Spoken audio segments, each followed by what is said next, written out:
ભક્તિના નામે, અંધશ્રદ્ધાના નામે આ બંને પતિ પત્ની કંઈક એવું કરી બેસે છે જેની કિંમત એમના છોકરાઓને જ્યાં સુધી જીવશે ત્યાં સુધી ચૂકવવી પડશે. આ કેસ છે હંસા મકવાણા, હેમુ મકવાણા માનવ બલિ કેસ.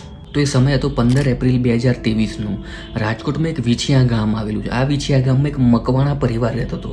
આ મકવાણા પરિવારની અંદર એક પતિ પત્ની અને એમના 2 નાના નાના છોકરા હતા. પતિનું નામ હતું હેમુ મકવાણા અને પત્નીનું નામ હતું હંસા મકવાણા. આખો પરિવાર વિછિયા ગામમાં શાંતિથી જીવતો હતો. આ પરિવાર જોડે એક એમના ઘરની જ સામે એક જમીન પણ હતી. એ જમીનમાં જ ખેતી કરીને આ લોકો એમનું ગુજરાન ચલાવતા હતા. બધું જ શાંતિથી ચાલતું હતું. આખા એમના પરિવારમાં શાંતિનો માહોલ હતો.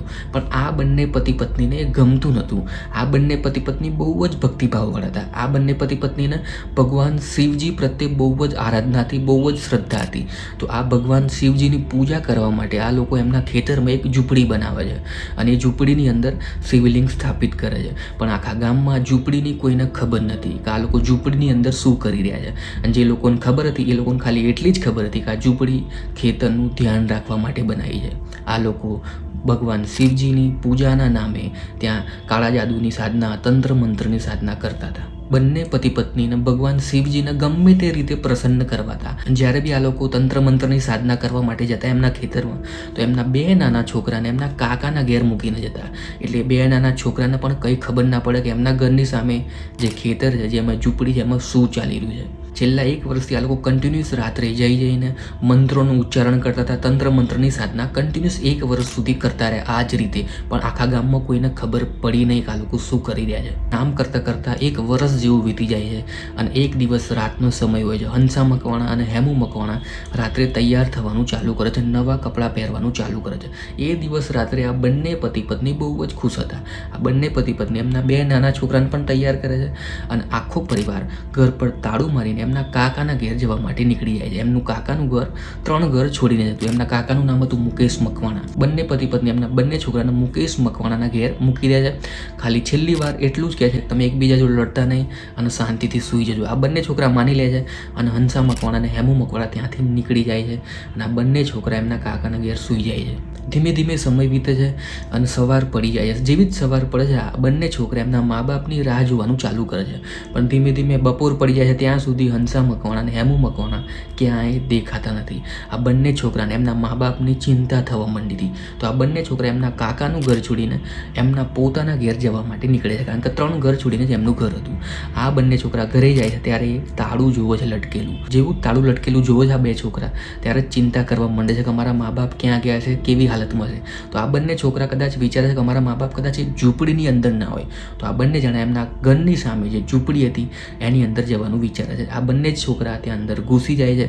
જેવું જ અંદર ઘૂસે છે આ બંને છોકરાએ જે જોયું એ એમની આખી જિંદગી ભૂલી નહીં શકે. એ એટલું ભયંકર હતું.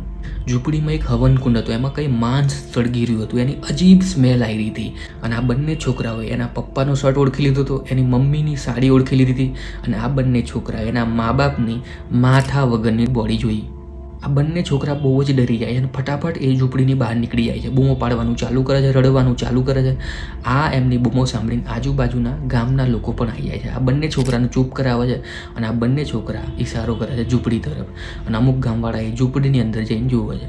જેવી જ ઝૂંપડીની અંદર જઈને જોવે છે, ગામવાળા આખી વસ્તુ સમજી જાય છે અને ગામવાળા તરત જ પોલીસને કોલ કરે છે. પોલીસ તરત વિછિયા ગામ પહોંચી જાય છે અને પોલીસ પણ આ ઝૂંપડીની તપાસ કરવા માંડે છે. ઝૂંપડીમાં પોલીસને હેમુ મકવાણા, હંસા મકવાણાની માથા વગરની બોડી મળે છે, કારણ કે હેમુ મકવાણા અને હંસા મકવાણાએ એમની સાધનાના નામે, પ્રસન્ન કરવાના નામે ભગવાનને એમની બલિ ચડાવી દીધી હતી. બંને પતિ પત્નીએ બલિ ચડાવવા માટે એક માછડો બનાવ્યો હતો. આ માછડો એમણે ઘેર જ તૈયાર કર્યો હતો અને આ માછડાની ઉપર એક બ્લેડ પણ લગાવેલી હતી. આ બ્લેડ જેવી ગરદન પર પડે એવું જ માથું આખું અલગ થઈ જાય અને ધડ અલગ થઈ જાય. બલિ ચડાવવા માટે આ માછડાને એમણે દોરીથી બાંધ્યો હતો અને આ બંને જણા નીચે સૂઈ ગયા હતા અને આ બંને જણાએ જેવી દોરી કાપી નાખી એવો જ માછડો એમના ગરદન પર પડ્યો અને એમનું માથું અલગ થઈ ગયું. આ રીતે એમણે માછડો બનાવ્યો હતો. જ્યારે આ બંનેના માથા માછડાથી બ્લેડથી કપાય છે તો એમાંથી એક માથું, હેમુ મકવાણાનું માથું, એ હવનની અંદર પડે છે અને હવનની અંદર એ સળગી રહ્યું હતું ને એની સ્મેલ આખા ખેતરમાં, આખા ગામમાં બધાને આવી રહી હતી. ને એની પહેલી સ્મેલ એમના ખુદના છોકરાઓને આવી હતી જ્યારે ઝૂંપડીની અંદર આવ્યા હતા. આ ઝૂંપડીની અંદરથી પોલીસને શ્રીફળ, હવનકુંડ, શિવલિંગ પણ મળે છે અને એક માછડું પણ મળે છે. આ માછડું તમને ખબર ના હોય તો કહ્યું, આ માછડું જૂના જમાનામાં પહેલાં સજા આપવા માટે વપરાતું. જલ્લાદ આ જ માછડાનો ઉપયોગ કરતો ગુનેગારને મારવા માટે. જેવો જ આ માછડું પડે એવી ગરદન ઉડી જાય. આ કેસ એક રહસ્ય બનીને રહી જાય. પણ આ બંને પતિ પત્ની એમની બલી ચડાવતા પહેલાં એક લેટર લખ્યું હતું. એ પોલીસને શિવલિંગની બાજુમાંથી મળે છે અને લેટરમાં ચોખ્ખે ચોખ્ખું ક્લિયર લખેલું હતું કે આ જે બી કરી રહ્યા છીએ અમે મારી મરજી પ્રમાણે કરી રહ્યા છીએ અને આમાં કોઈનો હાથ નથી ને અમારા 2 છોકરાનું ધ્યાન રાખજો. એટલે ધ્યાન રાખવાનું કામ એમના કાકાને કહી રહ્યા હતા, મુકેશ મકવાણાને. અહીંયા પોલીસ વિચારે છે કે આ બંનેને કોઈએ ષડયંત્ર કરીને તો નહીં મારી નાખ્યા, આની પાછળ કોઈનો હાથ તો નથી. કોઈ પોતાની બલી શું લેવા ચડાવે એ પણ ભગવાનને પ્રસન્ન કરવા માટે. આ કેસ બહુ જ વિચિત્ર હતો. તો પોલીસ એમની બોડીને પોસ્ટમોર્ટમ માટે મોકલે છે. પોસ્ટમોર્ટમની રિપોર્ટ આવે છે. પોસ્ટમોર્ટમની રિપોર્ટમાં આ બંને જણાએ કોઈ સ્ટ્રગલ નહોતું કર્યું. જ્યારે એમને બલી ચડાવી હતી તો એમને કોઈ સ્ટ્રગલ, મતલબ આ બંને જણાએ એમની ખુદની મરજી પ્રમાણે ખુદને બલી ચડાવી દીધા હતા. વધારે પામવાની લાલચમાં, કાળા જાદુમાં, તંતર મંતરમાં આવીને આ બંને જણા એટલા ગાંડા થઈ જાય છે કે આ બંને જણા ખુદની જ બલી ચડાવી દે છે, અને પણ એટલી ખરાબ રીતે. આ બંને પતિ પત્નીએ શિવજીના નામે જે કર્યું, સાધનાના નામે કર્યું, તંત્ર મંત્રના નામે કર્યું, એ બહુ જ ખોટું હતું. જે ભગવાને માણસોને બનાવ્યા એ જ ભગવાનને પ્રસન્ન કરવા માટે કોઈ દિવસ માણસની બલી જોઈએ? અત્યારે એમના 2 નાના છોકરા એ એમના કાકા મુકેશ મકવાણાના ઘેર રહ્યા છે. આવી માનવ બલી બહુ જગ્યાએ આપવામાં આવે છે. ઇન્ડિયામાં, અમેરિકામાં બહુ જગ્યાએ આવી માનવ બલી આપવામાં આવે છે. લોકોને કંઈક લાલચ હોય, કંઈક પામવું હોય એના માટે આ લોકો બલી આપતા હોય છે. પણ આ લોકોને બલી આપ્યા પછી એવું હોય કે અમને મળી જશે, પણ એમને ખાલી એક જ વસ્તુ મળે છે, એ છે ખરાબ મોત. તો આ હતો હંસા મકવાણા, હેમુ મકવાણા માનવ બલી કેસ.